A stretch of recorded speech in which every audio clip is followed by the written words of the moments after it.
Hi guys, and welcome back to another video of Gaming with the Powers. I'm Jake. I'm Sierra. And today we are going to be giving our review of Flappy Families by the Richdales. As always guys, we're going to take you down to the table first and show you how it's played, and then we will be back up here for a review. Alright guys, we're down here at the table and we have everything set up for a two-player game of Flappy Families. During the setup of a two-player game, you will remove, as you can see over here, we have little chips that denote the different types of birds, the bird families. You will remove just two random from the game. So two families will be removed from the game and you'll put them to the side. And then what you'll do is, with the cloth bag they provided you, you'll put all the chips, I'll do it on camera, you'll put all the chips in the bag and you will randomly just draw two, and these will be your bonus bird families for the remainder of the game. And what that means is whenever you collect one of these families, they will provide you with bonus points at the end of the game. Oh, can I say one thing? Yes.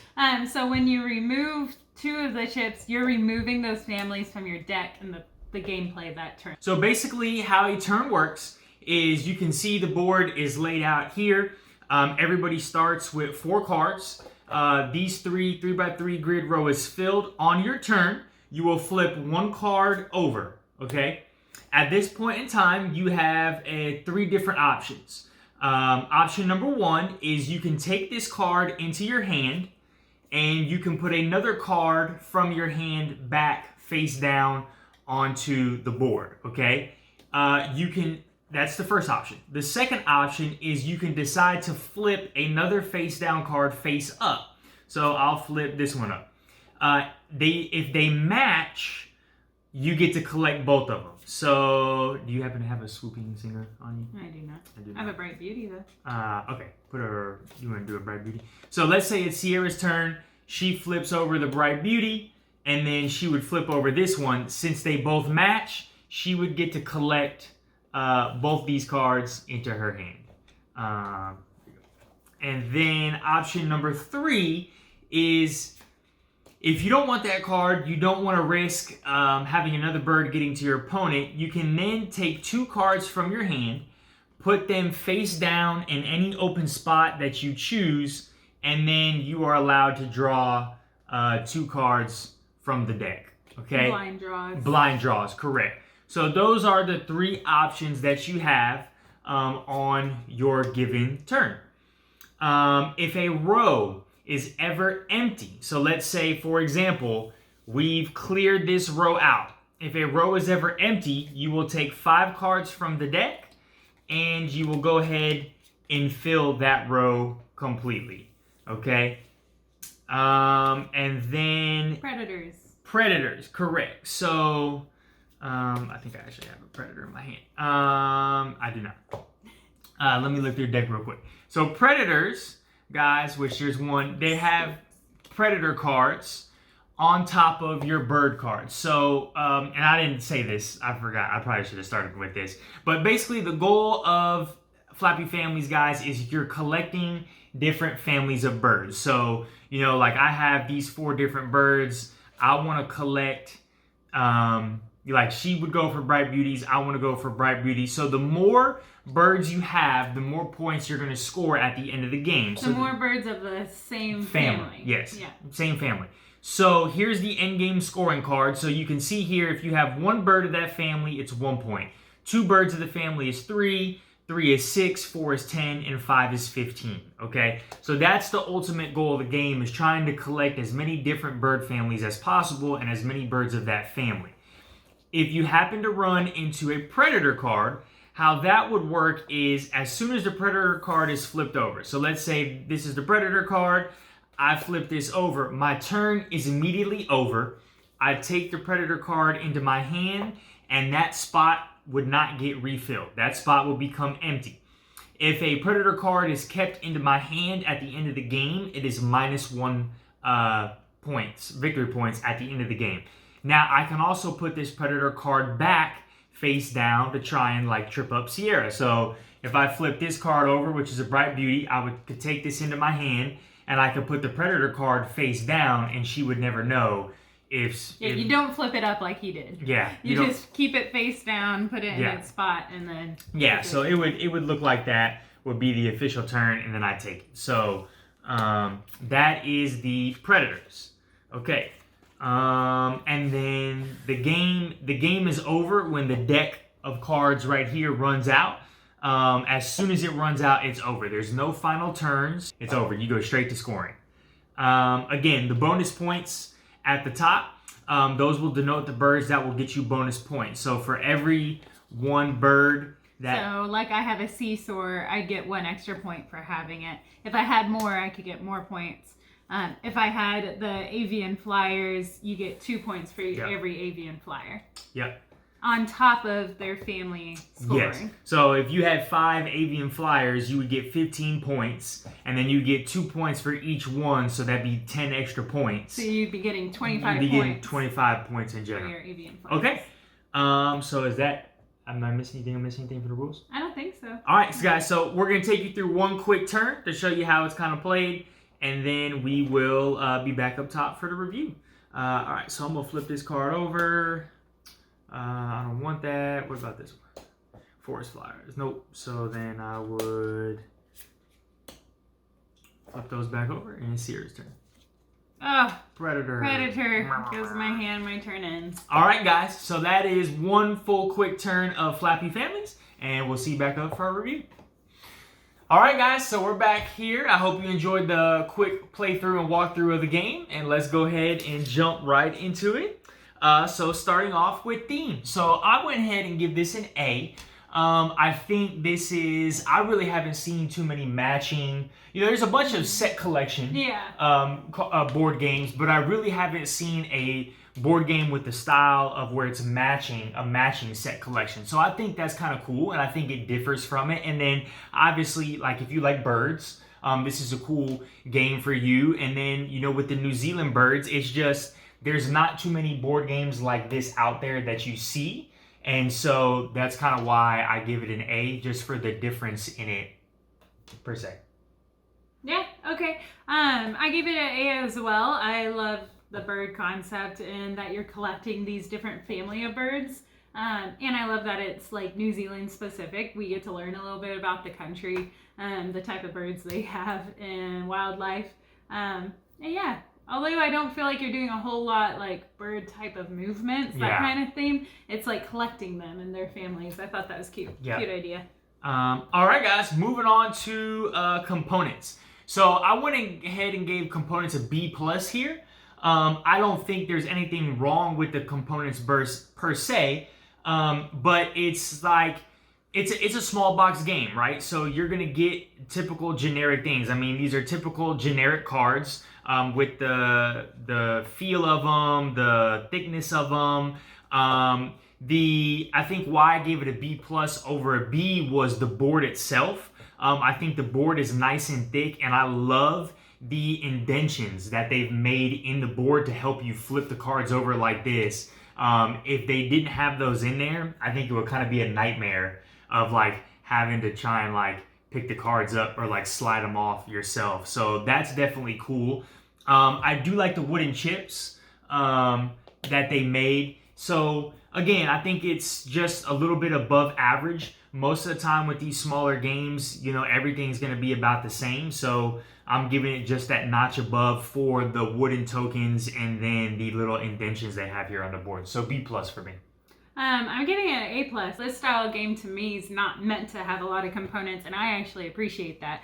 Like you said, they're good cards. They're the standard cards. The chip tokens are super nice. They're screen printed. Nice wooden chip tokens. And then this little indentions on the game board to me goes above and beyond. That's a great addition to have that they didn't really need to do. But it really does help the gameplay.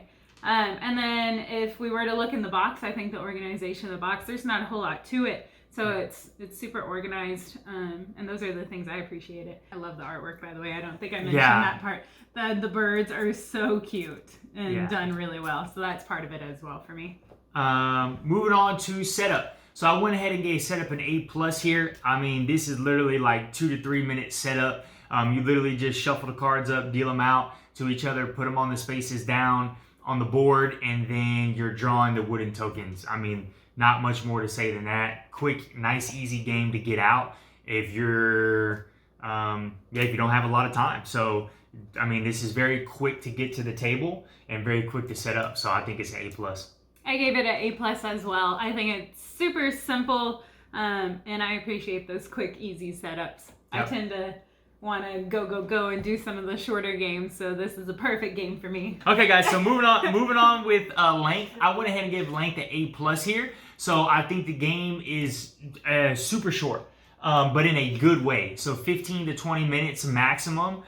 This is going to be one of those entry type games to like a game night or like a filler type game where, hey, let's start the night off. Let's bust out Flappy Families real quick. Let's get in the mood and get fun, and then you can get into the heavy type Euro stuff. Or let's say you just finished a heavy game or a game that's taken a long time. You can bust out Flappy Families to kind of like debrief almost, like de-relax. De-relax? I think you just need relax. Yeah. Just trying to kind of get that fresh breath. She knows what I'm trying to say. Yeah. But that's kind of one of those games, and so it moves very quickly. And so you're going to be able to get multiple playthroughs of it in an hour, really. I mean, you know, you could if you want to multiple. Two to three. I mean, it's fun like that. But yeah, so go ahead and give it an A+ for me. I gave it an A+ as well. I feel like a lot of the games you go into knowing like whether you're wanting to play a short game or a long game, and this is one of the ones you expect to be kind of shorter, and it is. Like you said, 15, 20, 25 minutes. It's pretty quick. We haven't played with 4 players yet. I don't know how that would make a difference. But with 2 players, it's quick. It's fun. We enjoy it. Yep. All right, guys. Moving on to the next one, difficulty. So just a reminder, guys, the higher rating here for difficulty means the easier it is. So I went ahead and gave this an A+. I think this game is very simple to pick up. It's very easy. The rule book is like 3 pages. And so it's always kind of refreshing. And like the thing, it's boom, boom, boom, boom, boom. Like it tells you exactly what to do. You only have 3 different options on your turn, and the things they're not confusing at all. It's, do I want the bird? Do I want to try and find another bird? Or do I just want to get rid of cards in my hand? And so I think with those 3 options, it's very easy to pick up. It is recommended for, I think, 6+. Yeah, so 6+. I think this is a great game for little kids too, to pick and help with the memory and matching. And so, yeah, I mean, I don't see a scenario where somebody would have trouble picking this game up and playing it. So A+ for me. I gave it an A+ as well for difficulty. Same thing. It's relatively simple. There's just a couple of extra rules beyond a normal matching game. And yeah, it's good. Yep. It's not meant to be difficult. Yep. All right, moving on to replayability. So I went ahead and gave replayability a B+ here.